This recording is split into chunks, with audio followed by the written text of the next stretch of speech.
आज की सच्ची घटना है फरीदकोट के रहने वाले इंद्रजीत दास की। इंद्रजीत जी ने बताया कि जैसे ही उन्होंने संत रामपाल जी महाराज जी के सत्संग सुने, उनके मन में संत रामपाल जी महाराज जी से नाम दीक्षा लेने की उत्सुकता जागी। लेकिन इंद्रजीत नशे का शिकार था। मांस, शराब, सिगरेट और ये विकार उसके सामने पहाड़ की तरह आकर खड़े हो गए। उन्हें लगता कि इन विकारों के चलते मैं संत रामपाल जी की शरण में कैसे जाऊं। वेद खोल के मेरे का ये पंडित है, ये है कोई, वो मैं जो हर रोज देखने लगा। फिर 3 घंटे का प्रोग्राम आता वो भी देखने लगा।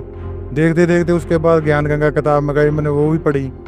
उसके बाद सत्संग सुनने के बाद मुझे ये तो मालूम हो गया कि ये संत हैं और इनके पास ज्ञान भी सही है। और सारी बात मेरे मन में बैठे बैठे प्रेरणा आई कि हर रोज मैं जाना चाहता हूँ, काम रुक जाता है।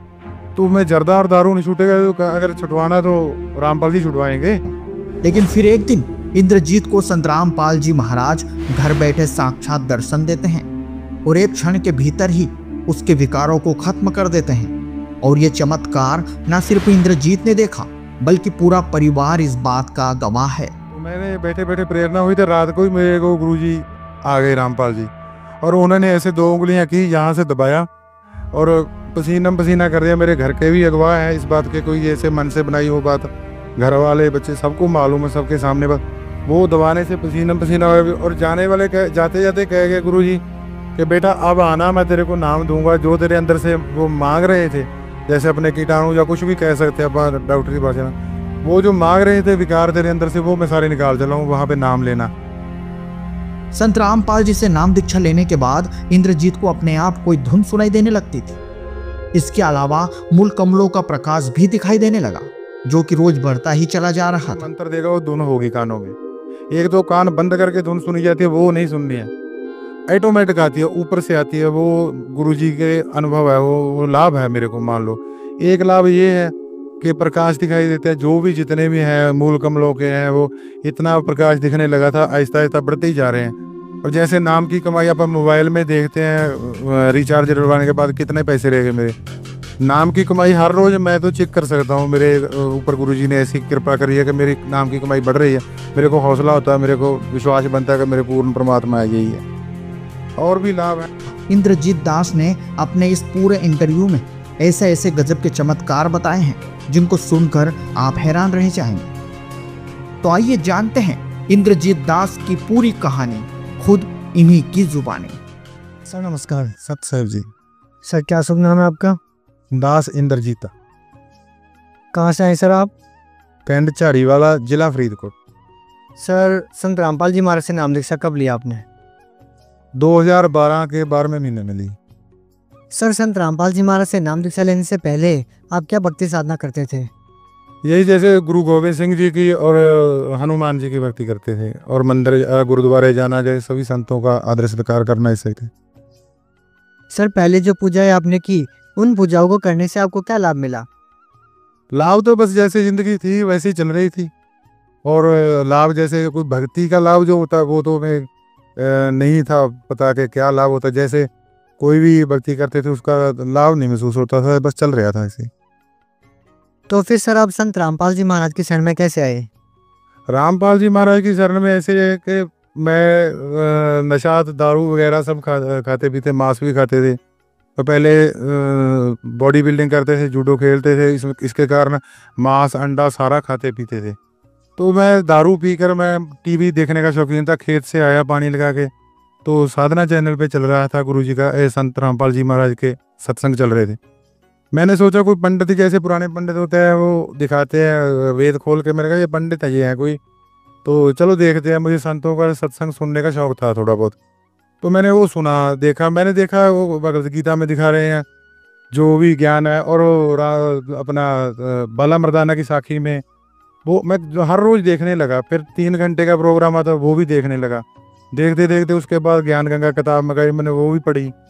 उसके बाद सत्संग सुनने के बाद मुझे ये तो मालूम हो गया कि ये संत हैं और इनके पास ज्ञान भी सही है। और सारी बात जो हम सिख समाज से सुनते थे या सारा कुछ, उससे हटके है और ग्रंथों के हिसाब से है। उसके बाद हमने वहाँ सतलोक आश्रम में फ़ोन लगाया बरवाला में, तो वहाँ हम गए। जाना चाहते थे पहले, तो हम जा नहीं पा रहे थे। मेरे मन में था कि दारू और जर्दा नहीं छूटेगा। उसके बाद मेरे मन में बैठे बैठे प्रेरणा आई कि हर रोज मैं जाना चाहता हूँ, काम रुक जाता है, तो मैं जर्दा और दारू नहीं छूटेगा, तो अगर छुटवाना तो रामपाल जी छुटवाएंगे। तो मैंने बैठे बैठे प्रेरणा हुई, तो रात को ही मेरे को गुरुजी आ गए रामपाल जी, और उन्होंने ऐसे 2 उंगलियां की, यहाँ से दबाया और पसीना पसीना कर दिया। मेरे घर के भी अगवा है इस बात के, कोई ऐसे मन से बनाई हो बात, घर वाले बच्चे सबको मालूम है, सबके सामने बात। वो दबाने से पसीना पसीना हुआ, और जाने वाले जाते जाते कह गए गुरुजी कि बेटा अब आना, मैं तेरे को नाम दूंगा, जो तेरे अंदर से वो मांग रहे थे, जैसे अपने कीटाणु या कुछ भी कह सकते हैं अपन डॉक्टरी भाषा में, वो जो मांग रहे थे विकार तेरे अंदर से, वो मैं सारे निकाल चला हूँ, वहाँ पे नाम लेना। फिर यहाँ से मैं सब सुबह चाचे के लड़के को बोला कि चलो चलें वहाँ पे, मेरे काम में रुकावट नहीं कोई। हम चले गए सतलोक आश्रम बरवाला में, नाम लिया, वहाँ पे जाके वहाँ का देखा माहौल, तो वहाँ तो परमात्मा है, खुद आए बैठे हैं, वहाँ का तो बात ही अलग है। सर जब आप सतलोक आश्रम बरवाला में संत रामपाल जी महाराज से नाम दीक्षा लेने के लिए गए, तो सर आपने कितनी फीस दी वहाँ पे नाम दीक्षा लेने के लिए? फीस तो भगत जी ऐसा है, फीस जो हमसे उन्होंने ली, हमारी दारू मांस विकार जो भी बुराई थी वो सारी उन्होंने ले ली फीस के बदले में। तो पैसा तो कोई लिया नहीं, और बदले में मेरे को नाम दिया, ज्ञान दिया, आशीर्वाद दिया गुरुजी ने, क्या क्या नहीं दिया। फीस की बात तो बस उन्होंने वहाँ तक कुछ नहीं लिया जाता, बस हमारी बुराइयाँ ले ली फीस के बदले में, और कुछ नहीं ले लिया। सर संत रामपाल जी महाराज से नाम दीक्षा लेने के लिए कुछ नियमों का पालन करना होता है, सर वो नियम कौन कौन से हैं? नियम तो बहुत बढ़िया है, जैसे शादी में दहेज नहीं लेना ना देना है, और पराई बहन बेटी को अपने बहन बेटी के समान देखना है, जैसे दारू मांस और ब्याज नहीं लेना है, जैसे किसी को बुरा नहीं बोलना, गाली नहीं निकालना, कि अपना भाई बहन से तरह रहना है, और आन उपासना कच्ची पूजा नहीं करनी है, जो ग्रंथ भी मना करते हैं, भगवद गीता भी मना करती है, वो भी गुरुजी मना करते हैं, ग्रंथों में से नियम है सारे, वो तो बहुत अच्छी बात है। सर संत रामपाल जी महाराज की शरण में आने के बाद आपको क्या लाभ मिले? लाभ तो भक्त जी एक आध वो तो बताएं, लाभ तो बहुत है। जैसे गुरुजी नाम देते हैं, हमारे गुरु ग्रंथ साहिब में लिखा हुआ है कि घर में घर दिखाए दे सतगुर पुरुष सुजान, पंच शब्द तुन कार तुन बाजे शब्द निशान, कि जो पहला जो संत होगा वो इस घर में से, इस शरीर में से वो घर दिखा देगा, सतगुर सचखंड लोक दिखाएगा, उसको सच्चा पुरुष पूर्ण परमात्मा ही आया जानो, तो उसकी निशानी होगी पंच शब्द तुन कार तुन बाजे शब्द, वो जो मंत्र देगा वो धुन होगी कानों में। एक तो कान बंद करके धुन सुनी जाती है, वो नहीं सुननी है, ऑटोमेटिक आती है, ऊपर से आती है, वो गुरुजी के अनुभव है, वो लाभ है मेरे को। मान लो एक लाभ ये है कि प्रकाश दिखाई देता है, जो भी जितने भी हैं मूल कमलों के हैं, वो इतना प्रकाश दिखने लगा था, आहिस्ता आहिस्ता बढ़ते ही जा रहे हैं। और जैसे नाम की कमाई अपन मोबाइल में देखते हैं, रिचार्ज डलवाने के बाद कितने पैसे रह गए मेरे, नाम की कमाई हर रोज मैं तो चेक कर सकता हूँ, मेरे ऊपर गुरुजी ने ऐसी कृपा करी है कि मेरी नाम की कमाई बढ़ रही है, मेरे को हौसला होता है, मेरे को विश्वास बनता है कि मेरे पूर्ण परमात्मा यही है। और भी लाभ हैं, जैसे मेरे पेट में गड़बड़ी थी वो ठीक हो गई। एक बार ऐसा हुआ कि मैं खेत में काम अपने भैंसों के लिए चारा काटने गया था, तो पेट से दर्द जाने को मन नहीं कर रहा था, जा नहीं रहा था, तो नाम लेने के बाद भी मेरे पाप कर्म में मेरे को ये पता चल गया था कि परमात्मा ये रामपाल जी हैं, और नाम भी सही है, मेरे ही को कर्म पाप कर्म है जो नहीं जा रहा, कोई बात नहीं, बाद में चला जाएगा। तो मैंने वहाँ से फ़ोन लगाया खेत से आश्रम सतलोक बरवाला में, तो वहाँ भक्तों ने मेरी प्रार्थना लिखी, प्रार्थना का जवाब तो दूसरे दिन के शाम को आना था, उसी टाइम मोबाइल कान में से उतारा ही था, तो मेरे पेट के दर्द गायब, सब गायब। ऐसे होगा शरीर साथ में सुन के जैसे साथ में होता ही नहीं है। तो ऐसे ऐसे लाभ है, लाभ तो हर टाइम गुरुजी नाल ही रहते हैं, और लाभ तो कम नहीं है, बहुत ज़्यादा है। हाँ जी, उसमें एक लाभ ये भी है कि हम दारू जो मांस खाते थे, और एक बात और, हम खुद बना के पीते थे, दारू भी खुद पीते थे और बिना पानी के पीते थे। जब पानी पर डाल के पीता था नशा होता था, बिना पानी के नशा नहीं होता था। और हम बैठ के बनाते थे दारू, कहते थे कि बाबा नानक जी ने बहुत बढ़िया दारू बना दी। तो हमारी ये भी बहुत बड़ी गलती थी कि हम नानक जी को बदनाम करते। बाद में जब गुरुजी की शरण में आने के बाद, रामपाल जी की शरण में आने के बाद पता चला कि नानक जी तो दारू वाले को पसंद ही नहीं करते हैं। हम कहते हैं कि नानक जी ने लहर बना दी, तो हम दारू पीते खूब, वो भी छूट गई, और भी आर्थिक स्थिति वो भी सुधर गई, और शरीर के कष्ट भी दूर हो गए। घर से जो क्लेश था वो भी तकरीबन ख़त्म ही है। कोई 5% तो होगा, वो अपने साथ नहीं होता, जो नाम उद्देश्य के बिना है घर के वो थोड़ा बहुत कर लेते हैं, लेकिन आनंद से चल रही है ज़िंदगी। अंदर से जो गुरु नानक देव जी ने कहा है कि न हमारे सिख समाज में सुक्खा भी खाया जाता है, दारू भी पी जाती है, हम सारा ही खाते थे, भांग भी पीते थे, सारा कुछ करते थे। वो गुरु ग्रंथ साहब ने, वो गुरु नानक देव जी ने लिख रखा है कि आकत धूरा सुरा पान मद उत्तर जाए प्रभात, नाम खुमारी नानका चढ़ी रहे दिन रात। वो तो नाम का नशा जो हमारे तालू से ऊपर, तालू के ऊपर से अमृत गिरता है, गुरु नानक देव जी ने कहा, वो रामपाल जी के नाम से वो सारी लहर आ रही है आनंद की। नाम का नशा रहता है ये और सबसे बड़ा लाभ ये है कि गुरु जी से, रामपाल जी से नाम मिल गया, गुरु मिल गए जो दुनिया को नहीं मिल रहा है, जो नाम गुरु चाहिए था और नाम मिल गया। और इससे बड़ा तो लाभ है ही नहीं कोई, जो रामपाल जी मिल गए, इनसे ऊपर कोई लाभ नहीं है दुनिया का। सर क्या संत रामपाल जी महाराज आपको वही मंत्र छाप देते हैं जो कबीर साहब ने नानक देव जी को दिया था? हाँ जी, वो इसमें कोई दो राय नहीं है। गुरु नानक, हम लोगों को ये बताया जा रहा था आज तक कि गुरु नानक देव जी का कोई गुरु नहीं है, लेकिन रामपाल जी के नाम लेने के बाद मैंने सत्संग सुना और उसके बाद मैंने सोचा कि जो ग्रंथों में लिखा हुआ है वो क्या सच है, गुरु ग्रंथ साहब में देखना चाहिए। मेरे को तो वाल कटने के कारण गुरुद्वारे में पढ़ने भी नहीं दिया जाता था ज़्यादा, तो नाम लेने के बाद तो कहते हिंदू हो गया तू। मैंने कहा चलो हिंदू हो गया। अब जब जैसे गुरु रामपाल जी का अपना आश्रम गिराया है, मैंने इन लोगों से पूछा कि रामपाल जी भी हिंदू है और गिराने वाले भी हिंदू हैं, आर्य समाजी, अब बताओ हिंदू हिंदू से क्यों लड़ रहा है, सिख सिख से क्यों लड़ रहा है, इसमें कौन सी बात आ गई? और जो भक्ति की बात आप कर रहे हो, रामपाल जी ने वही दी है जो नानक जी को कबीर साहब ने दी थी। उसमें गुरु ग्रंथ साहब में मैंने फिर 8,500 का मोबाइल लिया खोज करने के लिए, फिर उससे नेट से मैंने डाउनलोड किया मोबाइल पे गुरु ग्रंथ साहब, उसको पढ़ा 5 पेज 10 पेज हर रोज, कम से कम 6-7 महीने में खोज के तौर पे। उसमें मिला के नानक जी कहते हैं कि खोज तो मार्ग पाया साधु सेव करीजिए। मैंने खोज के एक ही मार्ग रास्ता पाया कि साधु संत की सेवा करो। संत चरण तोहे तोहे पीवा, संत का दर्शन पेख पेख जीवा, संत की मेरे मन में आस। ते संत हमारा रखा पर्दा, वो संत रामपाल जी महाराज है। और साधु माई बाप हैं, साधु भाई बंद, साध मिलावे राम से काटे जम के फंद।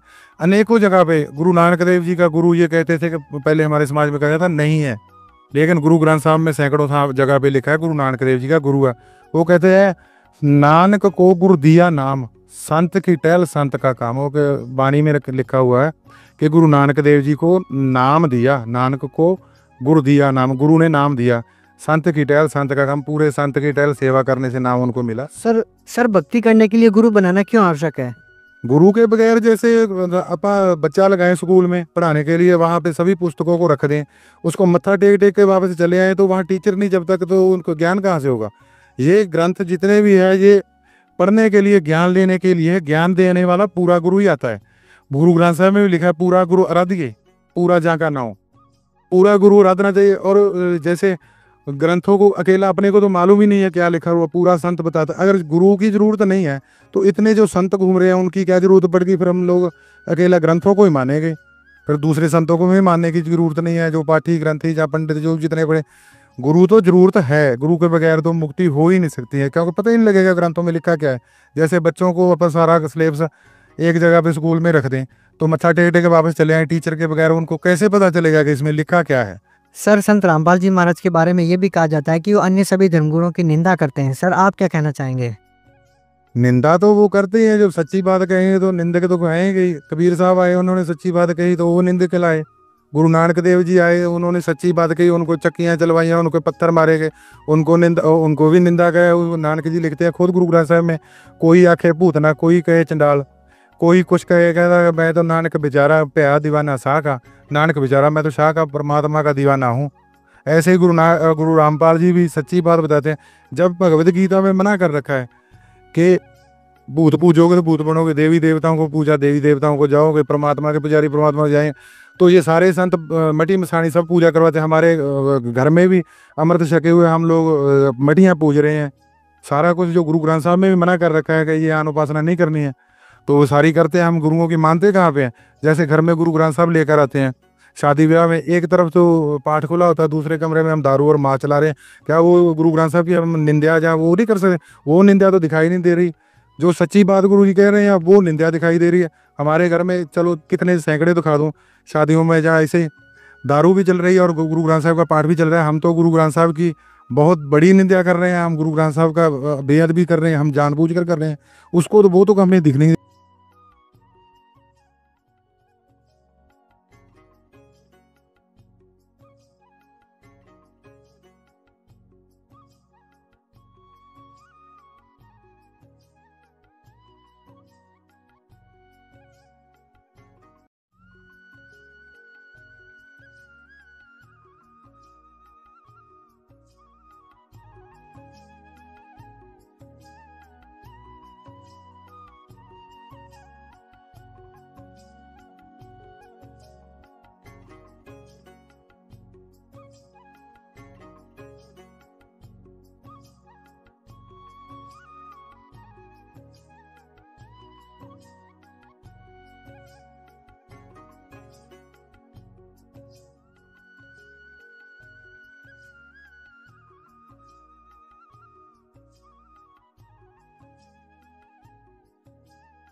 सत्य घटना, सत्य की तह तक।